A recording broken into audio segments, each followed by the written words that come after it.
السلام علیکم ناظرین، میں ہوں آپ کا ہوسٹ یاسر شامی اور آپ دیکھ رہے ہیں ڈیلی پاکستان فیس بک لائیو۔ آج ہم نے ملک پاکستان کی اس ہونہار شخصیت کو پکڑ لیا ہے جس نے نہ صرف بچے، بوڑھے، جوان کسی کو بھی نہیں چھوڑا۔ 30 روپے کا بیلنس بٹورا کرتی تھی اور وہ کتنی امیر ہو چکی ہے، اور وہ کون ہے؟ اس کا نام تھا صبا، اور کئی ہم میں سے ایسے لوگ ہیں جن کو اس کے میسیجز آتے تھے۔ اب ہم صبا کی طرف بڑھتے ہیں، اس سے بات کرتے ہیں اور اس سے یہ پوچھتے ہیں کہ اب وہ کس حال میں ہے، کیا کر رہی ہے اور کیا کہنا چاہتی ہے اپنی پوری قوم کو۔ تو جی صبا، مجھے سب سے پہلے آپ یہ بتائیے گا کہ آپ نے یہ کام کیوں اور کہاں سٹارٹ کیا؟ جی، سب سے پہلے میں 10-12 سال پہلے میں نے یہ کام شروع کیا تھا۔ میرے انکل ہاسپٹل میں تھے اس وقت، تو میرے پاس بیلنس نہیں تھا۔ میں نے کافی زیادہ لوگوں کو بیلنس کے لیے میسج کیا کہ میں یہاں پر ہاسپٹل میں ہوں، مجھے 30 کا بیلنس کروا دیجیے، اللہ کی قسم کھا کر کہہ رہی ہوں کہ میں بہت مجبور ہوں۔ تو میں نے کافی زیادہ لوگوں نے مجھے بیلنس کر کے دے دیا تھا، اس میں سے ایک شخص نے تو مجھے 300 کا بیلنس کروا دیا تھا۔ مجھے اس وقت ایک ایسا مائنڈ میں یہ کوشچن سا کلک کیا کہ تم یہ اچھا ایک انٹرپرینیورشپ اچھی ہو سکتی ہے یہ، تو میں نے وہیں سے یہ بزنس سٹارٹ کیا۔ آپ یہ کہنا چاہ رہی ہیں کہ آپ نے جو بیلنس منگوانے والا جو میسج جو ہے پورے پاکستان میں وائرل کیا، اس سے جو آپ کو رقم اکٹھی ہو رہی ہے، تو آپ اس کو بزنس یا انٹرپرینیورشپ کا نام دے رہی ہیں؟ جی بالکل، سب سے پہلے مجھے یہی لگا تھا کہ یہ ایک اچھا بزنس ہو جائے گا، تو میں نے یہ کام شروع کر دیا تھا اسی وقت سے۔ اچھا، مجھے یہ بتائیں، اب تک آپ نے پورے پاکستان سے میسیجز کر کے لوگوں سے تقریباً کتنی اماؤنٹ جو ہے سافٹ فارم میں، ایزی لوڈ کی فارم میں، کارڈز کی فارم میں جو ہے وہ کلیکٹ کی ہے؟ میں نے تقریباً 57 لاکھ میں نے کلیکٹ کر لیے ہیں اس وقت۔ جی 57 لاکھ روپے یہ صبا اکٹھا کر چکی ہے، تو مجھے آپ یہ بتائیں، آپ کو یہ کام کرتے بالکل شرم نہیں آئی؟ اب آئی ہے تو آپ کے شو میں آئی ہوں نا، تو میں معافی مانگنا چاہتی ہوں سب سے کہ میرا یہ جو میں نے کام شروع کیا تھا میں اب اس کو ختم کر رہی ہوں۔ میں معافی مانگتی ہوں، اللہ کے حضور بھی معافی مانگتی ہوں کہ میں بہت غلط کام کر رہی تھی۔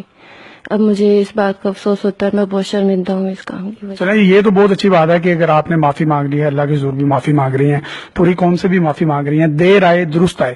تو لیکن آپ یہ بتائیں، جو اتنا بڑا خطیر رقم آپ کے پاس ایزی لوڈ کی فارم میں جمع ہوتی تھی، تو اس کو آپ کس طریقے سے یوٹیلائز کرتے تھے؟ آپ کے پاس تو بہت زیادہ بیلنس ہوتا ہوگا۔ جی ہاں، پر بیلنس تھا میرے پاس، لیکن میں اس کا کیش تو کروا نہیں سکتی تھی۔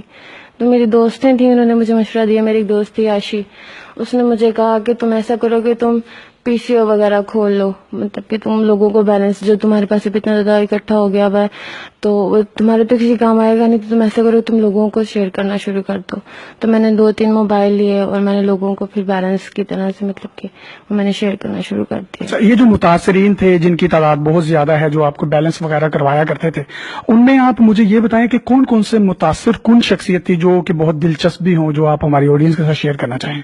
ہاں، کافی زیادہ لوگ تھے۔ بہت سے ایسے واقعات ہوئے جب میں لوگوں کو بیلنس کے لیے بولتی تھی تو کافی زیادہ لوگ مجھے بیلنس کرتے تھے، لیکن ساتھ میں ان کا رپلائی بھی آتا تھا کہ آپ بہت زیادہ ضرورت مند ہیں، اس لیے ہم آپ کو بیلنس کروا کر دے رہے ہیں۔ ان میں ایک شخص تھے، ایک بابا تھا، بہت ٹھرکیلا تھا، اس نے میری جان بہت زیادہ کھائی۔ مطلب کہ وہ مجھے میسج کرتا تھا اور پھر وہ خود بولتا تھا کہ ابھی تمہیں ضرورت ہے تو میں تمہیں بیلنس کروا دیتا ہوں، اور بتاؤ کیا کام ہے۔ کافی زیادہ اس نے مجھے بیلنس تو کروایا، لیکن میری جان بھی بہت زیادہ کھائی تھی۔ اچھا، یہ ٹھرکی بابوں کے علاوہ اور کون کون سے لوگ تھے جو آپ کو بیلنس کرواتے تھے؟ ان میں خواتین بھی بہت زیادہ تھیں، مجھے بہت سی خواتین بھی بیلنس کروا کر دیتی تھیں، اور اس کے علاوہ خواجہ سرا بھی مجھے بیلنس کروا کر دیا کرتے تھے۔ آپ کو کیسے پتا وہ خواجہ سرا تھے؟ جی، مجھے ایک بار ایسا ہوا تھا کہ جب میں نے بیلنس کے لیے بولا تھا تو مجھے بیلنس آ گیا، اور ساتھ یہ میسج بھی آیا تھا کہ میں خواجہ سرا ہوں اور میں مانگتا ہوں، لیکن آپ شاید میرے سے زیادہ مجبور ہیں، اس لیے میں آپ کو بیلنس یہ آپ کو بھیج رہا ہوں۔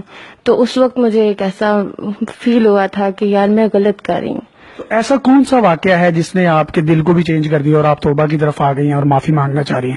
کوئی ایسا واقعہ تو ہوا ہوگا دل دہلا دینے والا؟ یہ ایک ایسا واقعہ ہوا تھا نا کہ خواجہ سرا نے بولا کہ میں مانگتا ہوں سڑکوں پہ کھڑا ہو کر، لیکن شاید تم مجھ سے زیادہ مجبور ہو، اس لیے میں تمہیں بیلنس بھیج رہا ہوں۔ تو یہ ایک ایسا واقعہ تھا جس نے جو مجھے بہت زیادہ ہارٹ ٹچنگ تھا، اور میں نے جب سے میں نے کہا یار میں غلط کر رہی ہوں، بہت زیادہ غلط کر رہی ہوں۔ تو جب بیلنس آتا ہے تو شرم نہیں آتی انسان کو؟ جب بیلنس آتا تھا تب شرم نہیں آتی تھی۔ اب کیسی شرم آ رہی ہے؟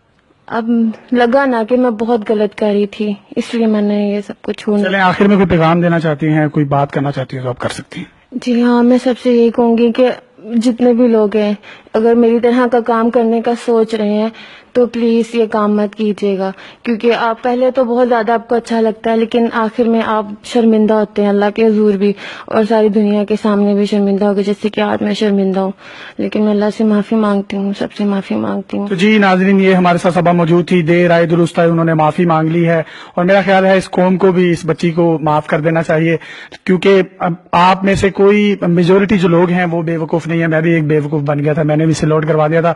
اس طرح کی دلچسپ اور منفرد ویڈیو لے کر آپ کی خدمت میں ڈیلی پاکستان حاضر ہوتا رہے گا۔ اپنے ہوسٹ یاسر شامی کو کیمرہ مین کلیم سمت کے ساتھ اجازت دیجیے، دیکھتے رہیے ڈیلی پاکستان فیس بک لائیو۔ اللہ حافظ۔